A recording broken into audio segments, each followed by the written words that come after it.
The room looks ordinary from the outside. A cup on the table, a dim lamp, the phone lying face up, silent, as if it has nothing to say. But inside your body, the silence is not ordinary at all. It lands somewhere deeper than your thoughts. It sits in your chest. It presses behind your ribs. It makes you check the screen without meaning to, even when you already know there is nothing new there.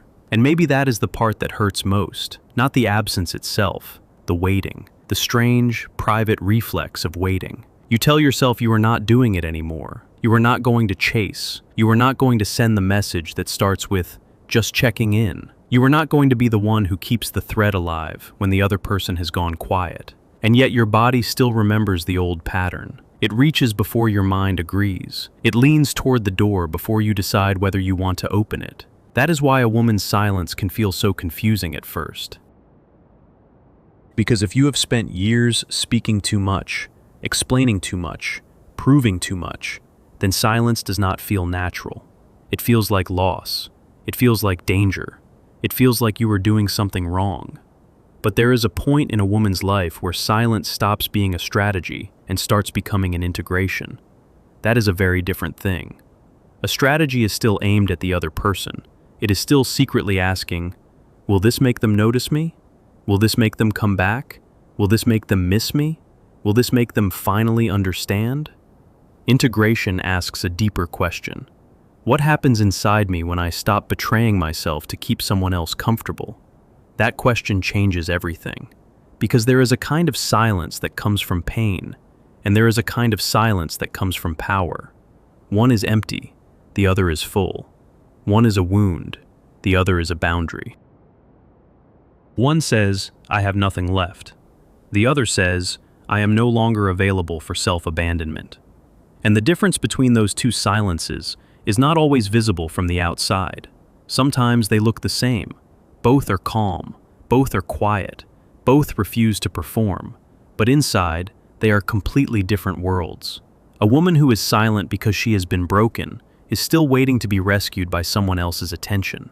A woman who is silent because she has integrated something essential no longer needs to be rescued from her own center. That is where the real shift begins. Because what most people call no contact, or pulling away, or staying quiet, is often misunderstood as a move to control the other person. But psychologically, the more important movement is inward. The real question is not, how will he react? The real question is, what part of me has been trained to disappear when love becomes uncertain? That is where Carl Jung becomes useful, not as a decoration, not as a quote, but as a lens. Jung understood that when a person keeps repeating the same emotional pattern, it is rarely because they are foolish. It is because something unconscious has been activated, a complex, a projection, a hidden inner role that keeps taking the wheel. And in relationships, that hidden role often wears a very familiar mask. The woman who waits, the woman who understands, the woman who over-explains, the woman who stays available, the woman who tells herself that if she is patient enough, soft enough, loving enough, then the distance will eventually dissolve. On the surface, it looks like love, but underneath, sometimes it is a complex built around abandonment. A complex is not just a memory, it is an emotional knot. It is a whole cluster of feelings, expectations, fears, and bodily reactions that gets activated faster than reason can intervene. So when someone goes silent, it may not only be that you miss them, it may be that something much older wakes up in you. The old fear of being overlooked, the old belief that you have to earn closeness, the old terror that if you are not useful, you will be left. And then you begin to do what the complex has always trained you to do. You reach, you soften, you make excuses, you tell yourself they are busy, tired, overwhelmed, confused, not ready, not good with communication, not like other people, not meaning to hurt you. Maybe some of that is true, maybe some of it is not. But the deeper truth is that the silence is not only happening between two people, it is happening inside you. There is a part of you that hears silence and immediately translates it into a verdict about your worth. That part is not stupid, it is scared, and fear is persuasive. It can make a woman believe that if she stays just a little more available, just a little more understanding, just a little more patient, then she can prevent the pain of being forgotten.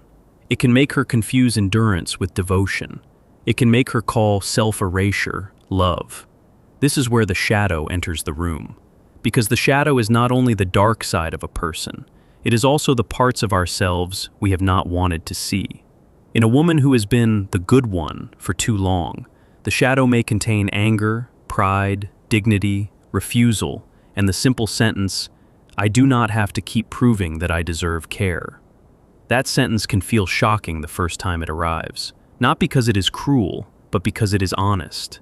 And honesty can feel like grief when you have lived too long in performance. The persona is the mask we wear to belong. It is the version of ourselves that says, "I am easy, I am understanding, I am low maintenance, I am not asking for too much, I am safe, I am pleasant, I am the woman who makes things easier." That persona can be admired. It can even be rewarded. People may call her mature, kind, strong, feminine, patient. But if the persona becomes too rigid, it turns into a prison. Because then the woman is not expressing herself. She is maintaining an image. And the image is often built around being chosen, being needed, being the one who does not make waves. She becomes so good at staying emotionally available that she loses touch with the part of her that knows when enough is enough. And that is why silence can become integration. Not because it makes someone else nervous, not because it creates mystery, not because it plays a game, but because it interrupts the old persona. It says, "I am no longer going to perform closeness in order to avoid being left."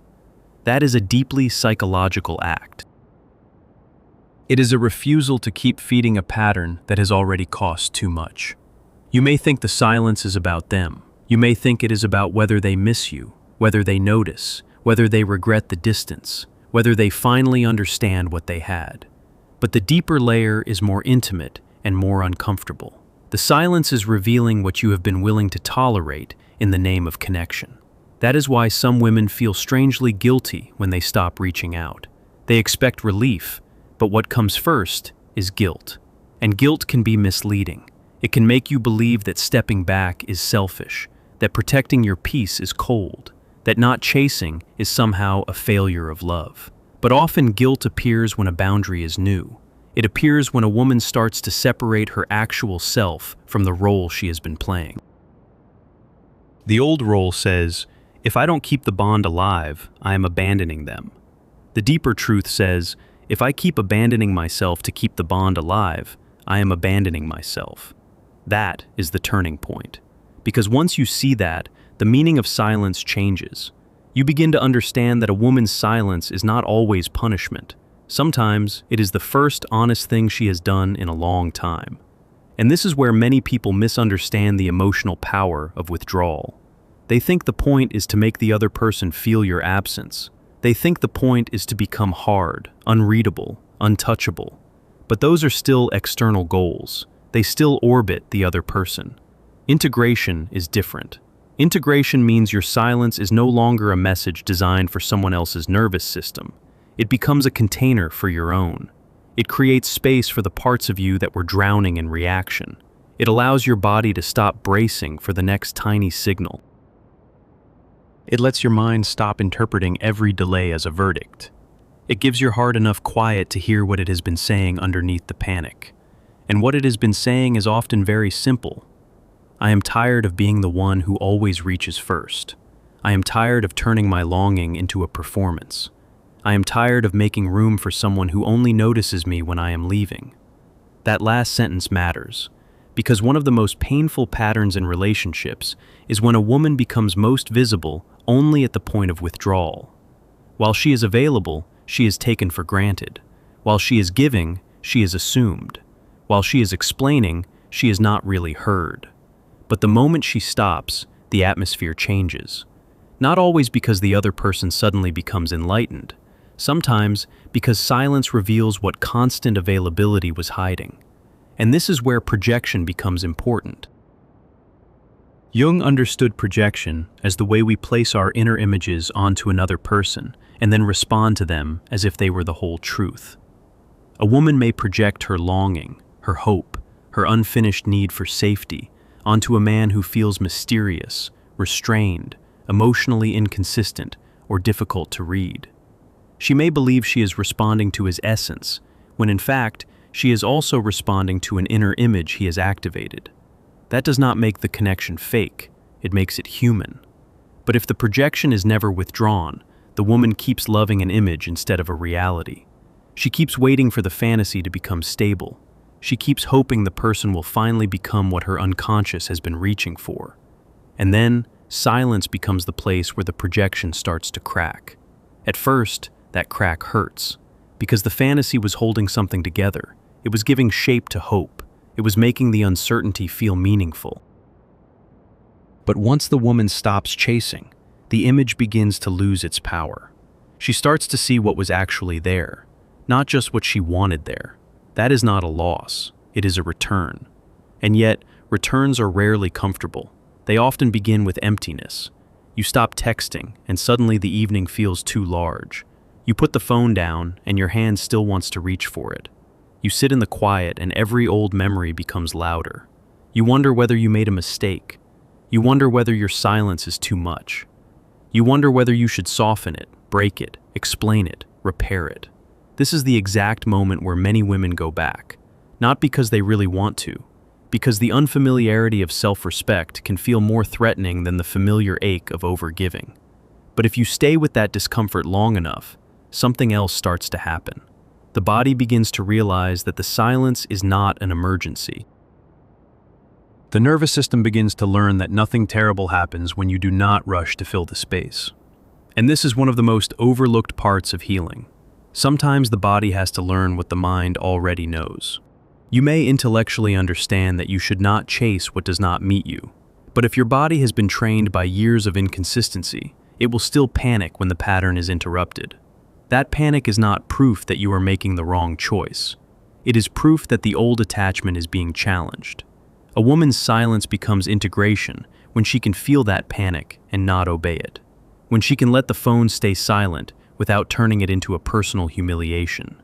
When she can sit with the night window, the empty chair, the unread message, and not collapse into the old story that says, if they are not reaching, I am not worth reaching for. That story is old. It may even be ancient in you.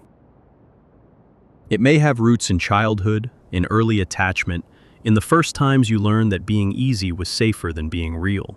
It may have been reinforced by a family system where your needs were too much, too loud, too inconvenient. It may have been shaped by a culture that praised your self-sacrifice and called it virtue. So when you finally stop chasing, you are not just changing a dating habit, you are interrupting an identity. And identity does not give up easily. It will tell you that you are becoming cold. It will tell you that you are losing your softness. It will tell you that a good woman does not pull away. But the good woman persona can be one of the most dangerous masks when it is built on self-neglect. Because it teaches you to be lovable by being endlessly available, and then it punishes you for wanting anything back. That is not goodness, that is a bargain. And the bargain usually costs your peace. There is a particular moment many women recognize. You are standing in front of a mirror, or washing your face, or sitting on the edge of the bed, and suddenly, you feel the distance between who you are and who you have been performing. It is subtle at first, almost embarrassing. You notice how much of your behavior has been organized around not being too much, not being difficult, not being the woman who asks the uncomfortable question, not being the woman who says, I need more than this. And then, the deeper realization lands. Maybe I have not been waiting for them as much as I have been waiting for permission to matter. That is a painful sentence, but it is also a liberating one, because the moment you see that, you can stop asking the wrong question. You can stop asking, why are they like this? And start asking, why did I become so willing to stay in the place where my own needs were always secondary? That shift is the beginning of integration. Not blame, not shame, not self-attack, just clarity. And clarity is a form of mercy. Jung would have recognized something important here. The psyche does not only seek pleasure, it also seeks wholeness. Sometimes it will keep repeating the same painful dynamic until the person finally sees the pattern. The repetition is not punishment, it is compensation. The unconscious keeps bringing the same emotional lesson in different clothes because some part of the self wants the ego to wake up. That is why the same type of silence can follow you from one relationship to another. Different face, different name, different story, same ache, same waiting, same hope that this time you will be chosen without having to disappear. The unconscious is not trying to humiliate you, it is trying to make the pattern visible. And once visible, the pattern can lose some of its spell. This does not mean the pain disappears immediately. It means the pain stops being mysterious. And when pain is no longer mysterious, it becomes easier to carry without becoming it. You may still miss them. You may still think of the message you never sent. You may still feel the pull to check whether they viewed your story, whether they noticed your absence, whether the silence is affecting them. That does not make you weak. It makes you human. But now you can see the impulse for what it is. Not a command, just a wave, and waves pass. The woman who integrates does not become emotionally numb. She becomes less available to her own reflexes. She gives the feeling room to move through without turning it into action. She lets longing exist without worshiping it. She lets grief exist without converting it into pursuit. That is a very mature form of strength. Not the strength of pretending you do not care. The strength of caring without collapsing. The strength of feeling deeply without making your survival depend on another person's response. This is where the shadow can become a teacher. Because inside the shadow, there is often a woman who is not soft at all. She is not endlessly patient. She is not willing to be kept in suspension forever. She is not interested in being a placeholder while someone else decides whether they want to show up. She is the part of you that knows your time is not infinite. The part that knows dignity is not a luxury. The part that no longer wants to confuse emotional hunger with destiny. She may have been buried for years under the persona of the understanding woman, but she is still there. And when she rises, she does not need to shout. She does not need to punish. She does not need to become cruel. She simply becomes unavailable to what diminishes her. That is why silence can be sacred, because in the right form, it is not passive. It is active inner refusal. It is the decision not to keep pouring life into a container that leaks. It is the decision not to keep offering tenderness to someone who only receives it when it costs you too much. It is the decision to let the relationship reveal itself without your interference. And sometimes, when you do that, the truth becomes visible very quickly. Sometimes, the person who benefited from your constant presence suddenly becomes more attentive. Sometimes, they notice the gap. Sometimes, they reach out. Sometimes, they do not. But either way, the deeper victory is not in their reaction. It is in the fact that your center is no longer dependent on it. That is the point where a woman stops waiting like a child and starts standing like herself. If this names something you have never been able to say out loud, write a single sentence for yourself in the comments or in your journal. I am no longer available for the version of love that requires me to abandon myself.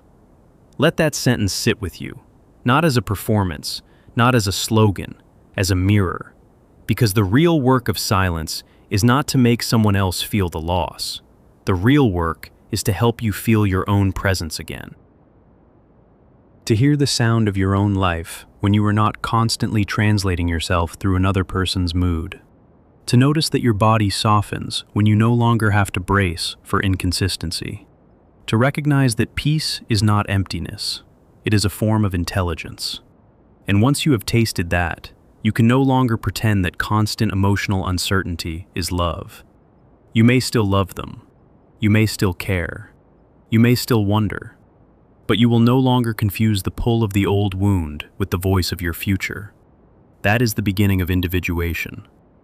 Jung used that word for the process of becoming more fully oneself, not in a narcissistic sense, but in a whole sense.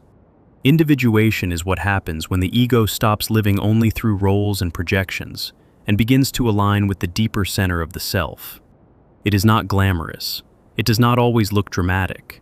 Sometimes it looks like a woman sitting in a quiet room and finally not reaching for the phone. Sometimes it looks like not answering immediately. Sometimes it looks like letting the silence remain untouched long enough for the truth to speak. The truth may be that you were never as unloved as you feared, or it may be that you were loved only in the ways that were convenient for someone else.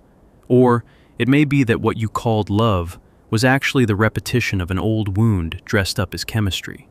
Whatever the truth is, silence makes it harder to hide, and that is why it can feel so powerful. Not because silence magically changes another person, but because it changes the terms under which you relate to yourself. A woman who has integrated something essential does not need to announce her worth. She does not need to punish people into noticing her. She does not need to become icy to be respected. She simply stops volunteering for the role of the one who waits endlessly while everyone else decides. Her energy becomes cleaner. Her gaze becomes steadier. Her body stops living on alert, and something in her posture begins to say, without words, I am not here to audition for care. That is a beautiful place to arrive, because it is not based on revenge. Revenge still keeps you tied to the person who hurt you. Integration unties the knot. Revenge wants the other person to feel small. Integration wants you to feel real. And real is enough. Real is the woman who no longer confuses silence with rejection unless there is actual rejection to see. Real is the woman who can tolerate not knowing for a while. Real is the woman who does not rush to fill every gap with fantasy. Real is the woman who can say, I miss this, without saying, therefore I must chase it. That distinction matters more than most people realize, because longing is not the enemy. Self-abandonment is. Desire is not the enemy. Compulsion is. Silence is not the enemy. The old fear that silence means you are nothing is the enemy. And once you see that, you begin to hear a different kind of inner voice. Quieter, more grounded, less dramatic. It says, if I am meant to be met, I will not have to disappear to make it happen. It says, if I am valued, I do not need to beg for evidence. It says, if I am loved, I do not need to audition for the right to exist. That voice does not arrive all at once. It comes in fragments, in pauses, in moments of calm after the storm, in the decision not to reopen a conversation that already showed you its limits, in the evening when you do not check the phone for the 10th time, in the morning when you wake up and the first thought is not about them, but about yourself. That is how integration begins to look in real life, not with fireworks, with return. Return to your body, return to your breath, return to your own pace, return to the part of you that does not need to be constantly chosen in order to feel real. And if one day they do come back, they will not be meeting the woman who is still trying to earn a place. They will meet the woman who has already taken her place back. If they do not come back, the loss will still be real, but it will no longer define your identity. You will have already done the deeper work of coming home to yourself. That is why a woman's silence, when it is true, is never empty. It is the sound of a mask loosening. It is the sound of a projection losing its grip. It is the sound of a complex no longer running the whole room. It is the sound of a woman remembering that she is not here to be convenient to her own disappearance. And maybe tonight, that is all you need to know. The phone can stay silent. The room can stay quiet. The night can be what it is. You do not have to rush to fill it. You do not have to turn your longing into a chase. You do not have to call it love when it is actually self-betrayal. You can let the silence become something cleaner, something truer, something that brings you back to the center of your own life. Not revenge, integration, not punishment, dignity, not a game, a return. My silence is not a game, it is my return to myself.